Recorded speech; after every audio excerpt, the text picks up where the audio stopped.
going on, everyone? I'd like to welcome you to another episode, Weapon H, All-in-One Podcast. Place where you come to have those discussions that aren't always that comfortable. We're going to have those conversations that are conversation provoking at times. So, before we even get started, let's make sure you subscribe and like if you're new. Get in those comment sections. Express your opinions on some of the topics that I may cover. But remember, we're still coming from a place of love. Even if you don't agree, we're coming from a place of love. We don't do hate around here, at least not in mine. So I'll X those right out the minute it starts getting negative. If you can't express yourself without it becoming hateful, then I have no place for it. So let's get started. I'm going to start you off with a video because I want to have this episode. I want to kind of dispel a lot of what's the word I'm looking for? Let's just say narratives for now. Let's dispel some of the narratives that are brought against black men, and just to show you how what you see in the media may not always be the case. So let's get into this real quick. Narrative that we hear about black men. They don't get married? No, they don't like who? Oh, they don't like black women? Well, yeah. The national average for black men who are married, what are they married to? It's got to be black women. Black women at what percentage? Over 85%. But it don't matter though, because once they make money, that's when they go get white women. White women, yeah. The national average for making over $200,000, black men, right? How many of those men are married to black women? I'll give him about a cool 95%. 95? I believe it. I do believe it. And then when you hear the horror stories, we got to talk about Scottie Pippen. Girl. Lex has a good point though, because they'll show the Scottie Pippen, right? And they'll say, look, this is how black men behave. Yeah. But that's not the fact. Destroying the black family has been on the forefront of the mind of the people who created this country. How do you destroy the black wealth in this country? Yeah. Destroy the black family. Make black women think that black men don't love them. Make black men think that black women don't respect them. That's all a fallacy. It's not true. The older I get, I'm 40 years old now, the more I realize that everything I've learned from mass media has been programmed by people who have an agenda. Now, as you see, this is something that I've had arguments 1,000 times over. It's easy if you're seeing something and you're being programmed to believe something. This is all you see on the television screen, especially the shows that you're watching. They're pushing this narrative, and then now you just hear it from the outside without any validity. We're constantly always going at each other's throats over something that's not even true. I had this argument many times over, many times with people close to me, people not so close to me, relationships I've been in. I've had this conversation so much it almost sickens me to my stomach because I see it. I have my immediate circle of friends. I'll even have a secondary circle of friends. I have ones that I'm not even as close with, whatever the case may be. I see all of these men, and they're all married to black women. They all take care of their children, even if they're not together anymore. So where is this narrative coming? I can't be an anomaly. The people around me can't just be this anomaly. It becomes more, it's not even so much of a race thing. It becomes more of a economic situation. You see it more in neighborhoods with a lesser economy. You may see that. But you got to remember, it's not just the black community that has lower financial means. You go out in the Midwest and all those mid areas and those country areas, because there aren't any blacks in those areas, in some of those areas. And you still have people at below the poverty level. And that's where you would tend to see a lot of those type of things. But somehow it just gets pushed back and blamed on the black guys. And how do you get that pushed? You push it in the media. You push it into the black women and the black men to, again, start to hate each other. They begin to believe those things. And instead of a united front where we're building and growing together, we're at each other's throats. We're talking bad about each other. And even if you're in a situation where you're constantly running into that bad type of person, maybe it's time to look at yourself.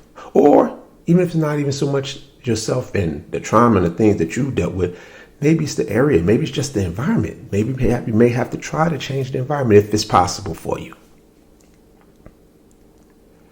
But you cannot blame all for the actions of a few.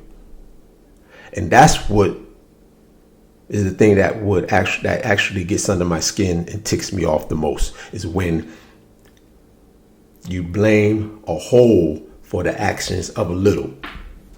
And I'm even going to go back as far as I'm going to add something else to this conversation. I'm going to put this picture up real quick.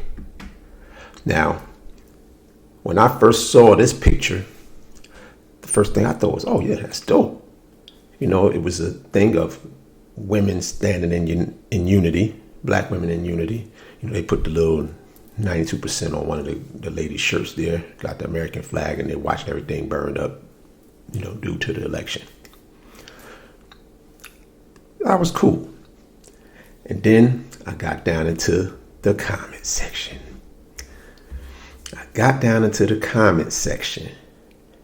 And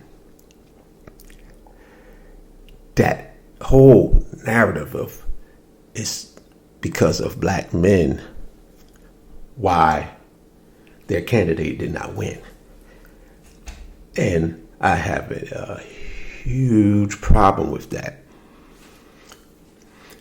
And the vote, you have the popular vote, it was kind of close. I think it was just over 2 million difference in the popular vote. So if it was about maybe 4 million, the number will come out to that. If you just total all of black men in America that didn't vote that way, it came to roughly about 4 million. And so yes, that'll fuel the fire to see, we said it's their fault. But it doesn't really work like that. Because that's if 100% of the black men voted. Then maybe you can try to swing that. But even though you can say 92%, that still wasn't even 100% of the black women that did it. Now, 8% roughly comes to about, because of the black women population in America, that comes to about 2 million right there. So that teetered it right there on the balance as well. So if we're going to go 100%, it's enough blame to go around for both, even though you guys did a better job of that. But why couldn't the comments be more so about, oh man, we appreciate the support that 80% that came, because still that's 16 million votes. You take away those 16 million, what do you have? So they did have support. And it's going to go back to the comment before I showed the picture, back to blaming the few, blaming the mass all for the actions of a few. That just doesn't add up. It doesn't make sense. I don't know how many times I have to say that over. That just doesn't make sense. But you'll get upset if you're at the workplace and they treat you a certain amount of way because of a stigma that they see on TV all the time. It's the same. It's exactly the same. You know what you're doing at the job. You don't feel like you should be blamed, or in your career, you don't feel like you should be blamed for what everybody else did. Well, not even everybody else, a small amount of people did. So why is it that you can come back and you project the same ideology? Do we understand how much more power we can have when we stand united instead of this bickering back and forth, finger pointing, blaming. And to top it off, just how close that was, the popular vote, maybe 2 million, I said about. The electoral college wasn't close. 312 to 226, that's not close at all. So what that will explain is that much as, people get touchy about this situation, Congress, Senate, your mayors, your governors, your local councilmen and all that, all of those, they are elected by people. The president isn't elected by the people. It's selected by the electoral college. And we have 5 incidences where the electoral college went against the popular vote. And let me see, I'm going to pull that up. We have 1824, 1876, 1888, and the last 2 right in 2000, and the last one right in 2016. Because Trump actually lost the popular vote the last time he got in, but electoral college put him in. So you're having this big fuss and discussion and all this hatred and this vitriol back and forth to black males, when even if she had won, the way the electoral college went, it was far apart. Close to over 100 electoral college vote difference. So it wouldn't have mattered anyway. They were putting him in. Vast majority of the time, yes, the electoral college tend to go with the popular, but I just gave you 5 examples where it didn't, and 2 of them are fairly recent. They're going to put in who they want to put in.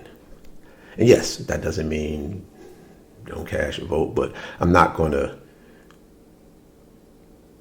co-sign fighting over it at all. So for me, it's more of a time to actually unite even harder now, because it's not over. That may not have gone your way, but there's going to be a lot of things you may have to end up fighting. And a lot of that will have to be done on a local level for the people that you actually did put in place. But we can't keep letting these games that they play keep us fighting each other all the time. And that's all I want to kind of get out today. It's just this back and forth has to stop. And we can't keep going for and falling for these narratives that are being pushed all the time. Because where did that narrative even come from anyway? The media, the TV, things that's getting pushed. How many situations you see happen in real life like you see on those reality TV shows? They're going to find the worst of the worst and project that as what really happens. Because the ones that are actually doing, they're not the ones that you see. And that's the majority. So, thank you guys for joining today. I'm sure there'll be some comments in after this one. And if there is enough, if it gets really going, then I'll come back and we'll do a live where we can get those conversations back and forth in real time. So again, thanks for joining in. Like and subscribe if you're new. See you guys next time. Weapon H, all in one podcast.